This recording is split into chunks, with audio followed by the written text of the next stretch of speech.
Hello, I'm Namisila Pamela Ngubane, and this is the Entity Dynamics podcast. Entity Dynamics is a culture development consultancy where we believe that culture creates behavior and behavior creates reality. The title of this video is A Culture of Breaking Generational Curses. Okay, so the phrase generational curse is a phrase which describes things that happen in families primarily, that basically undermine the quality of life of people, particularly in a spiritual sort of sense. Okay. So I'm using that phrase because it's a phrase which is colloquial, and I think it helps, one to present one's perspective in a relatable way. However, I'm not really a fan of it because it's not specific. It doesn't describe what's the issue. You know what I'm saying? For me, a generational curse is a destructive cultural norm that exists either in a family or in a society. Okay, so when we're talking about breaking generational curses, we're talking about breaking destructive cultural norms. Okay, and why is it a cultural norm? And why is it a generational curse? Because it's been transmitted from one generation to the next. It's a cultural norm. It's like part of the way we function as a society, as individuals, in families, and in our society, and how families function in society. You know, and it's also things that we have been taught to accept. Okay, that's why it's a norm. It's a cultural norm, but it's destructive, and it's a generational curse because it's destructive. And what is it destructive to? Like the word generational curse talks of, it's to your soul, to your consciousness, So the way I understand it is that it's a cultural norm that is destructive to your ability to attain self-actualization, like how Abraham Maslow describes in his hierarchy of needs. Human beings need certain needs to be fulfilled in order for them to have a fully rounded sense of human fulfillment. Okay.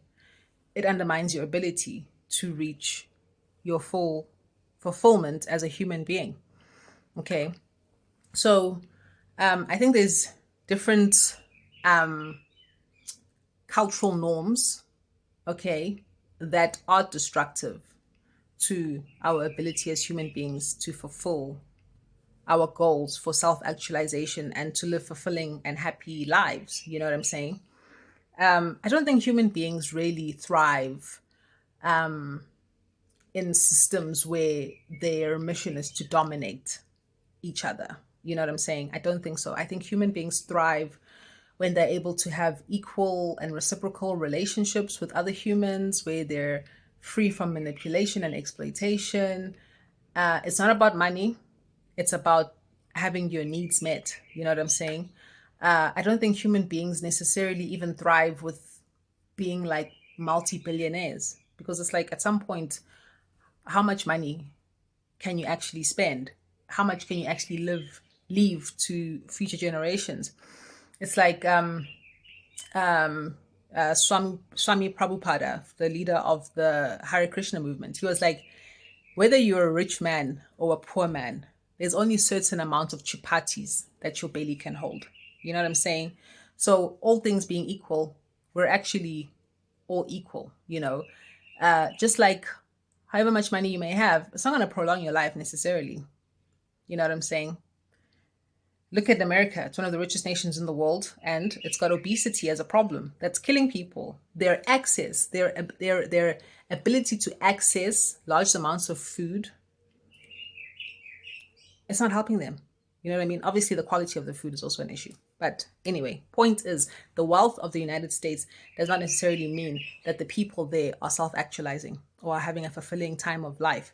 Similarly, some people, in their pursuit for material well-being, can actually end up in more of a state of survival mode than someone who doesn't have nearly as much money as they have, because they've placed their entire identity on their wealth, their economic wealth, So I think, like, on a fundamental level, these destructive cultural norms, ne, what they are also based on, okay, is an excessive identification of the human with the ego expression. Okay, the ego expression is your identity, your body, your gender, the religion you come from, whatever cultural norms your family has, etc., etc., etc. You know, being overly identifying with your expression in this material world, in your body, and all the things that come with your body that you were born into the family and society that you're born into, excessively identifying with those becomes problematic. And I think what happens when we have social, economic, and political institutions and norms that are destructive, these destructive cultural norms, I think when they become destructive is when they seek to confine the individual far too much within the egoic expression of their incarnation. Okay, so so in terms of these generational curses and destructive cultural norms, I don't think that we encounter them very early on in our lives. It's something that we kind of figure out and start to see that there's something wrong as we go on with our lives. And it's like when someone discovers an ancient ruin underground. So they were digging up, maybe they wanted to build a shopping center or something, or a house or a road. They dig up and then they find, oh my gosh, look, some ancient building. Let's phone the antiquities department and tell them that, hey, we just found this thing. And it's by law in every country, I think. I think any country that's a United Nations member, UNESCO requires you, if you find an archaeological ruin, to report it to your antiquities department so that, you know, this these artifacts of human history can be preserved, right? So things like that. I think as you like living your life and you're going about things, that you will discover these destructive cultural norms, these generational curses in your family and in your society, you know. And like some people, well, like anyone, you can choose what to do about that discovery. Okay, because we are taught to accept these things, right, as normal. So you can either phone the antiquities department, which is your higher self, you know, your consciousness, your creator, and say, hey, there's something here. Or you can just be like, I didn't see anything. Did any of you see anything? No, we didn't. Okay, we're just going to carry on with our work and pretend and pave over it, fill it up. Ain't nothing to see here. You know, and I think that's how it is when we discover these destructive cultural norms and these generational curses, right? You just pave it over or you confront it. And I think what's interesting about this time in human history is that people's desire to confront these generational curses and these destructive social norms has reached a very high level. It's reached a very high level, and I think we might even be reaching a critical point, a critical mass of people who have just said, enough is enough. Enough is enough. There's absolutely no way we can continue like this as human beings, you know.